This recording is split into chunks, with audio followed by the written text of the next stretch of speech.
कई सारे ऐसे उर्दू अल्फाज हैं जो हम आम बोलचाल की भाषा में सुनते हैं, उनके अंग्रेजी और हिंदी में क्या मायने होते हैं, कैसा उसका प्रोनाउंसिएशन होगा, उसको देखते हैं। मसर्रत, मसर्रत। कई महिलाओं का, लड़कियों का आपने नाम देखा होगा क्योंकि ये एक स्त्रीलिंग है। प्लेजर, डिलाइट, खुशी इसका मतलब होता है। अगर हिंदी में देखें तो इसका मतलब है आनंद, खुशी, हर्ष, उल्लास, प्रसन्नता, यानी कि pleasure, Joy, delight, gladness, happiness. फलक, एक बहुत अच्छे गायक है, पाकिस्तानी गायक है फलक शबीर। तो इस फलक का क्या मायने होते हैं? इसके मायने हैं पहले तो स्काई और हेवन है ही। इसके अलावा एक और चीज है फेट, भाग्य।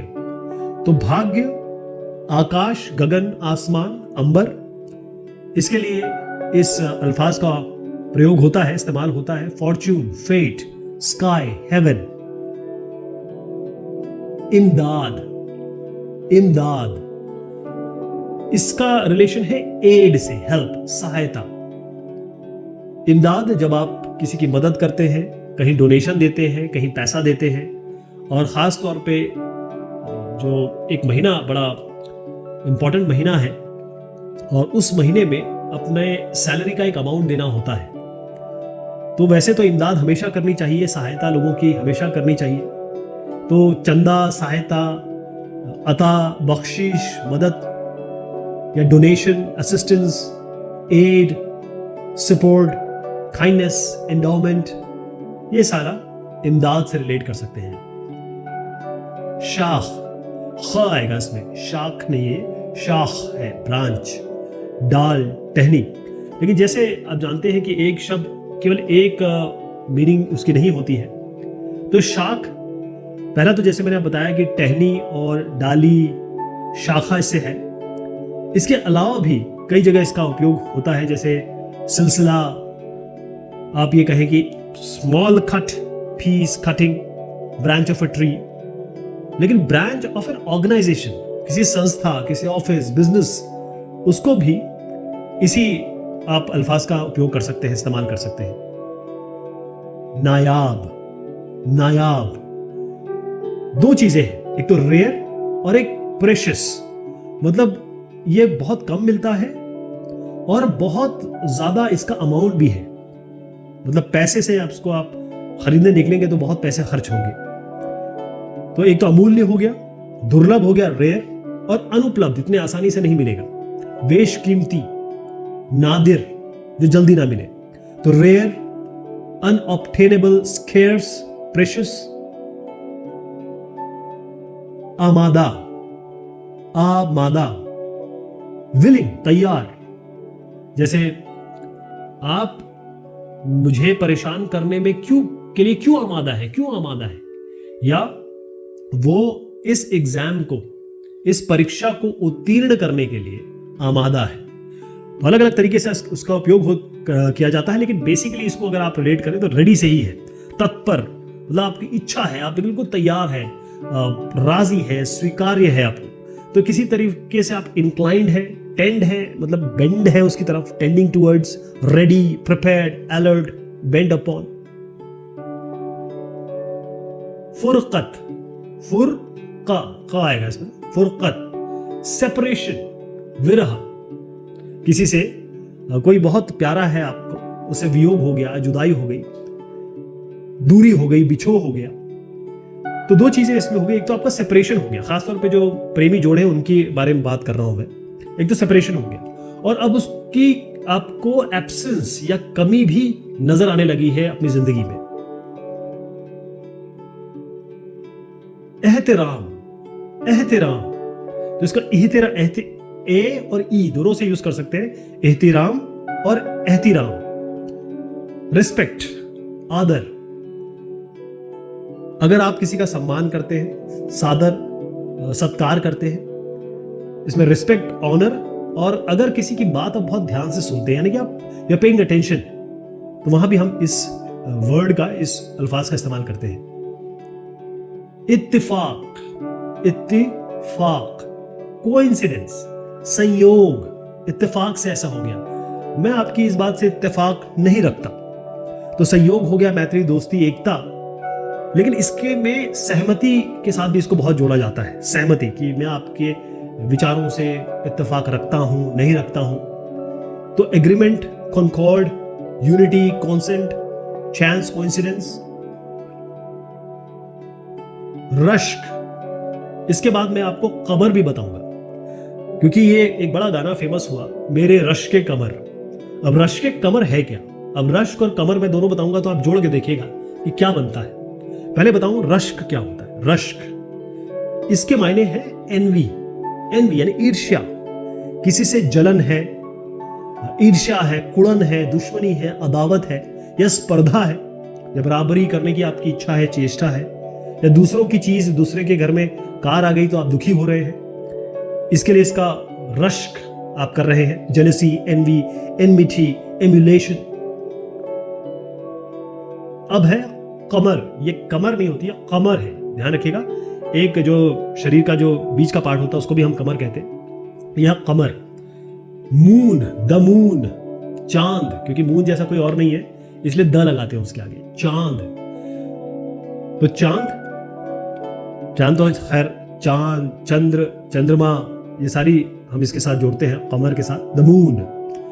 अब हम आते हैं रश्क के कमर पे। रश्क के कमर, अगर हमने रश्क देखा तो आप, या आप किसी को देख के दुखी होते हैं या जलते हैं, वो रश्क हो गया। और कमर क्या हुआ? द मून, चंद्रमा। तो अगर आप किसी के हुस्न की तारीफ कर रहे हैं और उसको ये कह रहे हैं कि आप चंद्रमा, चांद को भी आप जलस या ईर्ष्या करवा देते हैं, यानी कि चांद भी आपके चेहरे से जलता है कि आप इतने खूबसूरत क्यों हैं, तब हम यूज करते हैं रश्क के कमर। अजमत, ये आपने कई लोगों के नाम सुने होंगे, अजमत।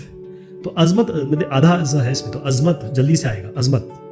तो इसमें आएगा ग्रेटनेस, मैग्निफिसेंस, महानता, महिमा, आदर, सम्मान, इज्जत तो है ही, साथ में प्रतिष्ठा के साथ जोड़ते हैं, प्रतिष्ठा, वैभव, ठाट बाट, तो greatness, magnitude, pride, grandeur, magnificence. तलबगार, ये तलब गा नहीं है इसमें ना, तलबगार आएगा सीधा, तलबगार। तो सीकर, डिजायरस, आप कोई चीज पाना चाहते हैं और पा लेते हैं, या कहें इच्छुक है, अभिलाषी है, कोई चीज चाहते हैं, प्राप्त करने की इच्छा रखते हैं, तो सीकर हैं आप, डिजायरस है, चाहते हैं आप। One who demands, claimant. फाश, फाश, एक शब्द आपने जरूर सुना होगा, पर्दाफाश, आपका पर्दाफाश हो चुका है। तो फाश मतलब रिवील हो गई, कोई चीज ऑब्वियस सामने आ गई, प्रकट हो गई। खुलना, कोई ऐसा राज है जो खुल जाए, या कोई चीज व्यक्त हो जाए, जाहिर हो जाए, स्पष्ट हो जाए या खुल जाए, इसे हम कहेंगे apparent, revealed, divulged, manifest, obvious, known to everyone now. तेग, तेग, तेग। अब देखेंगे शमशीर भी इसलिए यूज होता है, शमशीर का मतलब भी तलवार होती है, तेग। अब नॉर्मल तलवार, शमशीर। जब आप जैसे गुरु तेग बहादुर सिंह, तो तेग जो आप वहां बात करते हैं, तो आप इसमें थोड़ा स्वॉर्ड के साथ एक बड़े इंसान को लेके आते हैं साथ, तब वहां तेग कहेंगे। तो स्वॉर्ड इसका है, तो स्वॉर्ड ही इसका मतलब तलवार ही है, लेकिन ये इसका लेवल थोड़ा बढ़ जाता है।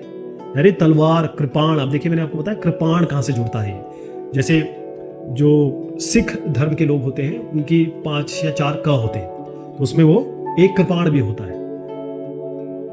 इसको आप कहेंगे स्वॉर्ड, या कोई भी चीज जो कट करती है, काटती है, फॉइल।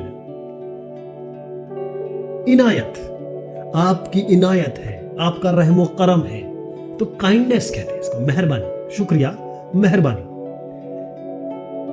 यानी उपकार, अनुकंपा, दया, कृपा, अनुग्रह, जो होनी चाहिए, हम सब में होनी चाहिए। Favour, support, kindness, courtesy, gift, present. तब सिरा, तब सिरा, इसका मतलब है कमेंट, रिव्यू, और कभी कभी इसको हम समीक्षा के साथ साथ क्रिटिसिज्म से भी जोड़ते हैं। यानी आप कोई लेके आया रिपोर्ट और सब बैठ के उस पर रिव्यू कर रहे हैं उसका, या कोई कमेंट दे रहे हैं, तो उसे हम तबसीरा कहते हैं। किसी किताब या पत्रिका, उसमें क्या खूबियां हैं, क्या कमियां हैं, या किसी इंसान के बारे में आपकी क्या अभिव्यक्ति है, आलोचना, समीक्षा, तनकीद, तो रिव्यू, कमेंट, क्रिटिसिज्म, ये इसके साथ आप जोड़ेंगे तबसीरा। तशरीह, अब एक इसके साथ मिलता जुलता शब्द है, अल्फाज है तशरीफ। तो तशरीफ को कई बार लोग जोड़ते हैं जैसे कमर के साथ, कि भाई जो बॉडी का पिछला पोर्शन होता है उसके साथ जोड़ते हैं कि भाई आपने तशरीफ रखी है। लेकिन तशरीफ का मायना वो नहीं होता है। उसका मतलब ये है कि आइए, अपनी प्रेजेंस जो आपकी है उसको यहां पर फील करवाइए। तो इसी तरीके से है तशरीह। इसके मायने होते हैं एक्सप्लेनेशन, व्याख्या, किसी चीज को बताना, एक्सप्लेन करना, तो खोलकर बयान करना, स्पष्टीकरण, व्याख्या, तफसील से बताना। तर्जुमा भी जोड़ सकते हैं। अच्छा, चिकित्सा के साथ भी जोड़ते हैं इसको, जैसे हड्डियों का विवरण देना, तो एक्सप्लेनेशन हो गया, डिटेल, इलुसिडेशन, कमेंट्री, एक्सजेसिस। साहिल आप कई बार ये शेरों में सुनते हैं, शेर जो होते हैं ना, और कई गाने हैं उसमें साहिल का बड़ा उपयोग होता है कि साहिल, और इसका मतलब होता है किनारा। लेकिन यह किनारा और बीच दोनों के लिए यूज होता है। जैसे अगर आप कोई नदी है, उसका जो शोर होगा, मतलब एक जो साइड होगा, उसमें भी साहिल यूज कर सकते हैं, साहिल। और कई नाम आप देखते हैं, और शोर, बीच, किनारा, तो किनारे के लिए हम इसका उपयोग करते हैं, नदी या समुद्र का तट। तो नदी और समुद्र दोनों के लिए यूज करेंगे इसको। बीच, शोर, कोस्ट। नशेमन, नशेमन ये बड़ा मीठा शब्द है, और इसका मतलब होता है आपका घर, नेस्ट, रेसिडेंस। और बहुत ज्यादा उपयोग करते हैं इसको, खासतौर पे जो शायर होते हैं, गीतकार। तो इसका मायने है एक तो परिंदों का घोंसला, या आपका आशियाना, आवास, ठिकाना, आरामगाह, मकान, residence, resting place, settlement, nest, Nasheman. चलिए साहब, इन अल्फाजों के बारे में जब भी आप अगली बार सोचेंगे तो आपको बहुत क्लैरिटी आ गई होगी। तो शुक्रिया, धन्यवाद, शब खैर।